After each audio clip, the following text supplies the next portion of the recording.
Good afternoon, Michael. How are you, sir? I'm doing all right, Jared. How is life going on Green Acres there? I'm having a lot of fun, man. It is. I think Sunday we had announced from the National Weather Service that we went 10 days with 110 plus degrees for the first time in Wow. 2023, and it's finally going to cool down to 108. How's that impacting your chickens? You know, those girls are so resilient. They've got their Wow. nice, cool shade. They've got the misters in the fan. They get their ice treats throughout Oh, the day. They're loving it, man. They're getting spoiled. yeah. It sounds like I'd like to move in. Yeah, that's pretty good. That sounds Well, this good. is episode 11 of Real Estate and the Economy this week with me, Jared Uraine at the Five Diamond Group here at Vice Realty, and Michael A. Francis, aka the Blind Economist. Michael, where can they reach you? Well, they can find me on Google, Meta, or Facebook, same thing, Twitter, Instagram, and LinkedIn. And if you forget all that, just go to Google and type in the Blind Economist. I'll come in at position 1 and position 2. As well as on Easiest way YouTube. to go. You've got your own channel there, Yeah. Oh, yeah. Well, that's what comes in. Yeah. top Yeah, ranking. exactly. Yeah, I love seeing your growth. You guys are doing a great job at the Blind Economist, building out the content every week. And in fact, we just wrapped up our first co-hosted segment this past Sunday. Which one Mhm. was that? That was personal finance. You Yeah, and I so did personal finance, where we were describing fixed income, and we highlighted the three highest yield savings accounts available with $1, starting at $1. So that so was head on pretty over to good. the Blind Economist for the highest yield savings accounts available now. Well, The let's blind economist, you're looking for personal finance, that episode, because we have three that different episodes. awesome. Let's get started. Right This on. week, we're going to cover 4 different portions of this particular episode. We have this week scheduled the FOMC for tomorrow. Jerome Powell and their crew are going to announce all of the data that they forecast for the next couple of quarters, as well as more than likely the rate hikes. We'll talk about that in a minute. We'll also answer, what is CPI? You've heard about all of these terms throughout our podcasts. We will answer the question, what is CPI, as well as what is PCE? All these acronyms, just throwing them around like they're Play-Doh or something. We'll wrap up this entire segment and answer, how do mortgage rates play out in the course of all of these adjustments in the current economy. And that will cover episode 11 of Real Estate and the Economy this week. My name is Jared Uraine with the Five Diamond Group here at Vice Realty. Let's jump into it. Miguel, tomorrow we expect the Powell and crew over at the Fed to announce what their reports are for the current status of the economy. We know tomorrow they're going to announce what? What's the expectation there? Well, tomorrow is the federal, Jerome Powell, and all the cool kids want to know exactly that. That is the highlight of the month. Everybody's excited for this. And it's clearly obvious. The market knows, everybody knows, that the Federal Reserve is going to increase the current Federal Reserve central bank rate by 25 basis points. Fully If that expected. doesn't happen, oh yeah, if that doesn't happen, expect fire and hail to come out of the sky, because it's going to happen. So this rate hike, fully expected. Yeah. The economy I'm not the economy, but the economists and all of the news are announcing, hey, we've got 1, maybe 2. They've got such an optimistic and positive viewpoint that more than likely, according to the rest of the world, they feel like rates are going to start beginning to move back down. Fed's going to cut these rates. Not quite yet. Give us your perspective on that. Yeah, that is so funny, and you're right. The majority of the economists feel that way, and I imagine they feel that way because they're looking for a way out. So I got to be fair to them about that. But the thing is that the Federal Reserve is raising the interest rates because of core PCE, Consumer Price Index. I'm sorry, core PCE, personal consumption expense, which is at 5.3%. The Fed's target is 2%. So we're way off. And so the only way the Fed's going to be able to cool that down is by continuing to hike the rates. And so not only are they going to hike it tomorrow, but they're going to hike it again in September, and one more time possibly in November or in January. They're going to continue to hike the rates. They're simply slowing that down, the rate at which they hike the rates. Yeah, so the analogy that they give is very much like driving on a highway. You see your exit coming up. The slowing down analogy is appropriate because it allows them a little more time to see what the economy is doing overall. That last mile in this case, in an economic perspective, is really the most challenging because we've seen the inflation, quote unquote, kind of slow down, but it's not where the Fed wants to be. But there's still that final adjustment and headwinds that they're going to be facing. The risk of wages as well as additional price hikes can totally impact whether or not they do or do not continue to add more rate hikes later down the road. Well, your analogy of the freeway would be great for the listeners that live in metropolitan areas where there's thick traffic. Maybe even getting to the right lane to get off, could be hard. To take your off ramp. Yeah, and sometimes you know nobody will let you in the lane. You miss your off ramp, and so the last mile of getting into position to take that off ramp, in other words, for the Federal Reserve to stop its rate hikes, is awful difficult. And so we'll see what happens, but it's based on core personal consumption expense, which is currently at 5.3.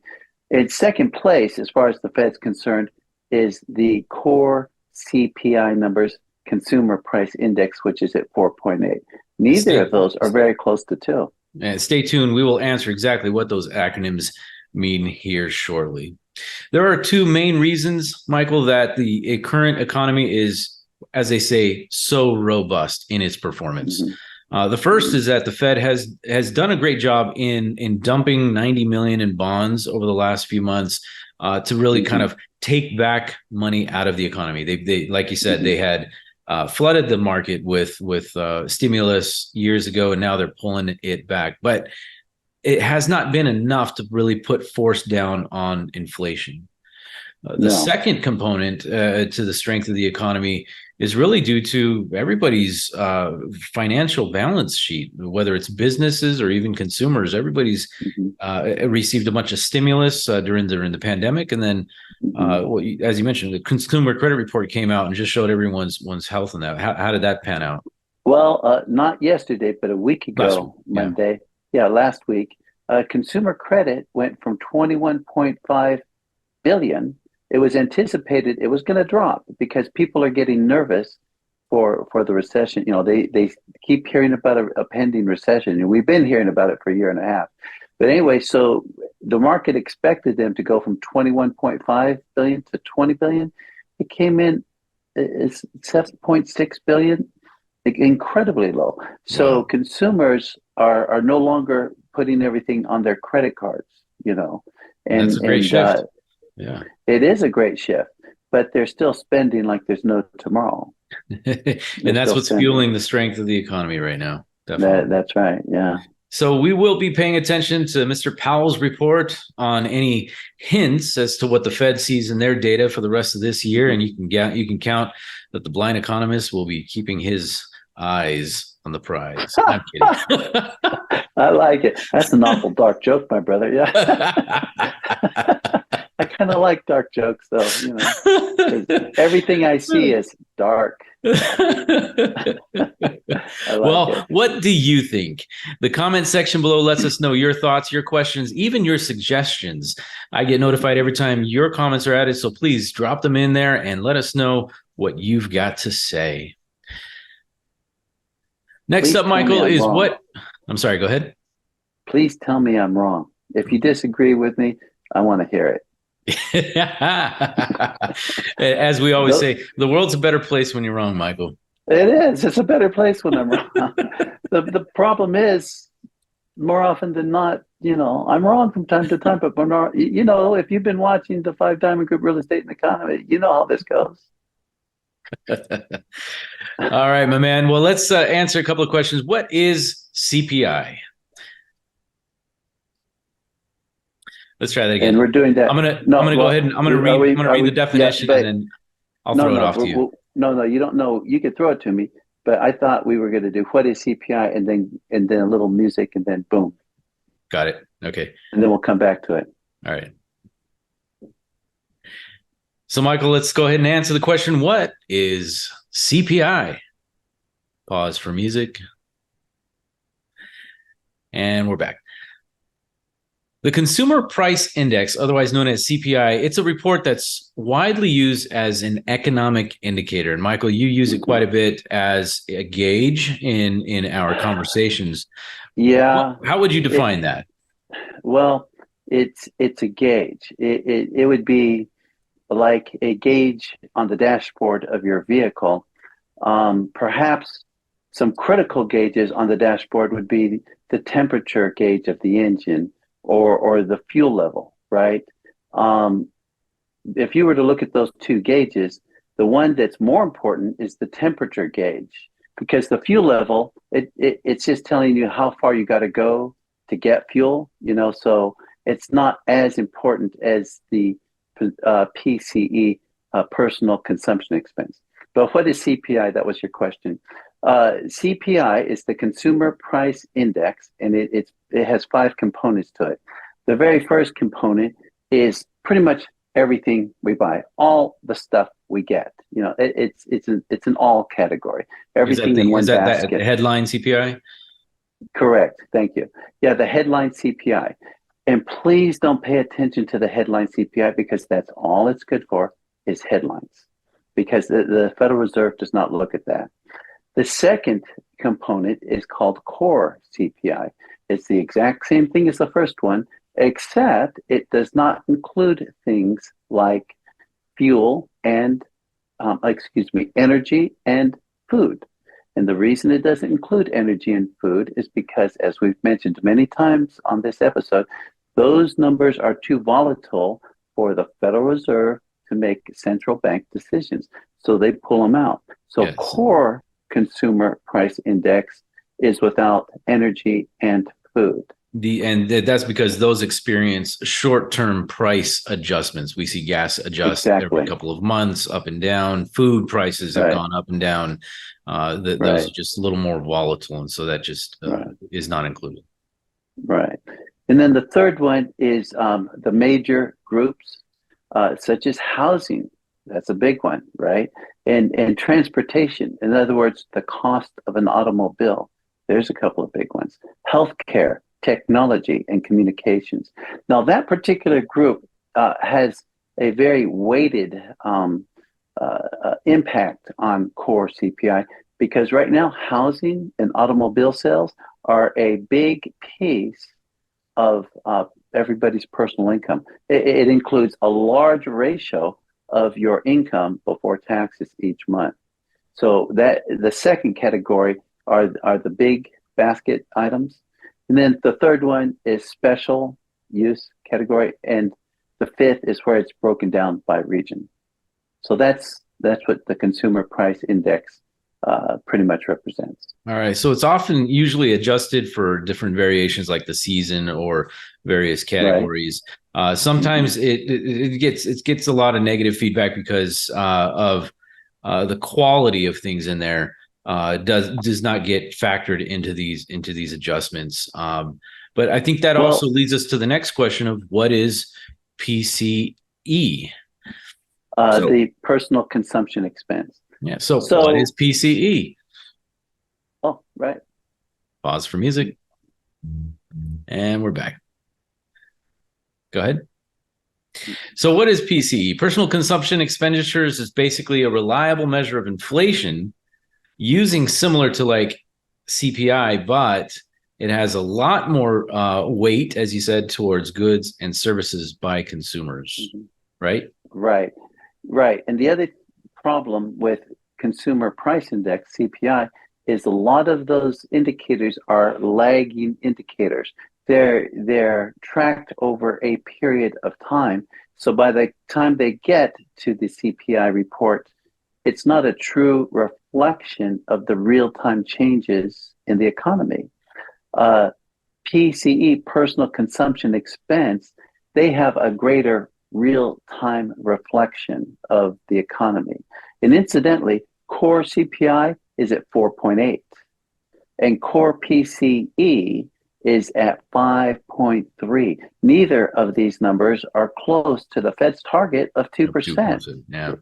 Yeah. Now, there have been periods of time, the Great Moderation, that was considered to be from the mid 90s to 2006 or so, where inflation averaged 4.8, and the central bank averaged, excuse me, I said that wrong. Inflation averaged 2.8, I think it was, and the Fed averaged 4.8. So it was semi-balanced. But right now, core PCE is at 5.3. And then there's two major baskets. It's goods and services. Yeah. Goods, that's the stuff we buy. Services, that's the stuff we pay for to get done. Yeah. But the reason go ahead. No, go ahead. The reason the Fed's preferred rate is core PCE is it has a real-time, more detailed tracking than CPI. Yeah. So this is the number to watch. Yeah, and so they also add the weights according to segments of the economy that actually affect the current economic scenario. And two of those would be housing and the cost of an automobile. Yep. Yeah, those are outsized items in that number right now. Yeah. And again, that number's at 5.3. So that's why I'm saying, yes, tomorrow there's a hike. September there's a hike. And unless you see the core PCE start making some significant downtrend at a reasonable rate, we're looking at another hike in November. 3 hikes. Yep. If you've been enjoying this content, you really find it valuable, we'd love to hear how you shared that information. Go ahead and drop your comments in below and share your story. Also, for more reminders as these updates get published, feel free to subscribe using the bell reminder. And hey, if this is just boring content for you, we'd appreciate it if you just play it in the background and help the algorithm move forward. That's right. We need the watch time. Yeah. This segment of Real Estate and Economy this week is sponsored by the 5 Diamond Group Real Estate Services at Vice Realty. My name is Jared Uraine, and we offer real, transparent experiences for our clients, being able to give them the right information the first time according to their unique scenario. For your personal and private, no obligation interview, feel free to reach out to us at 5diamondgroup.vegas. You can also access the entire inventory of the MLS on the website, or download the mobile app for even faster and quicker service. Michael, all of this has an effect on the real estate market in the long term. All the stuff that we've been talking about over the last couple of months has been basically sharing the message that the new normal for us today is an average mortgage rate of what it historically has been, around 6 or 7% for us. That's right. And we're a little on the high end of that scale. Yep. 7% seems to be, the breakthrough point. When it gets a little over 7, that impacts real estate transactions. So it dips back down. I think the last number I heard from Freddie Mac this morning, it's averaging 6.78, which is fine. That's without a cost. That's not including closing costs, et cetera. So 6.78 is good, but because of that, the housing market is slow.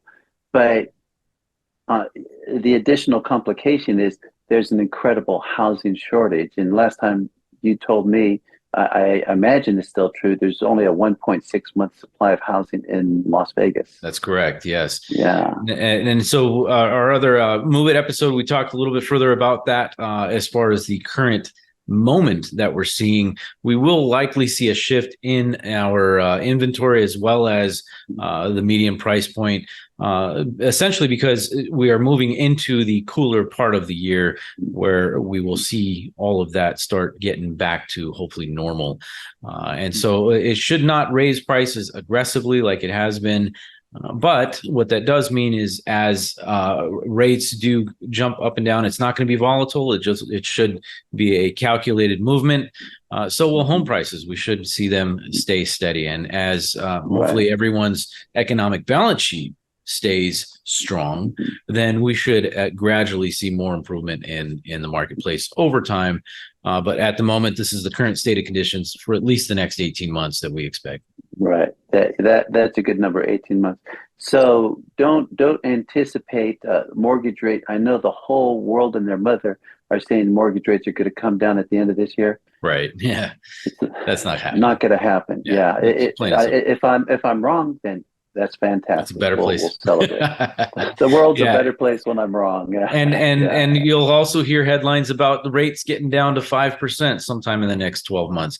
Again, it would be great if that happens, but realistically, that's just not in the cards based on the data that we're seeing. Well, that actually is possible, except they need to change the word months to years. But yeah, that's a possibility. That is a true statement, my friend. Yeah. Well, anything else before we wrap it up, Michael? Keep your eye out for new unemployment claims on Thursday. They dropped last week. We'll see what they do this week. And also, I have my Money Matters episode coming out on Thursday before the market opens. So if you like, you can go to the Blind Economist and watch for Money Matters coming out on Thursday. Cool deal. Find Michael over at the Blind Economist on YouTube, or just Google the Blind Economist and you'll find all of his links there. My name is Jared with the 5 Diamond Group here at Vice Realty. Thank you so much for tuning in to episode 11 of Real Estate and the Economy This Week. Thank you for your time. Have a wonderful day.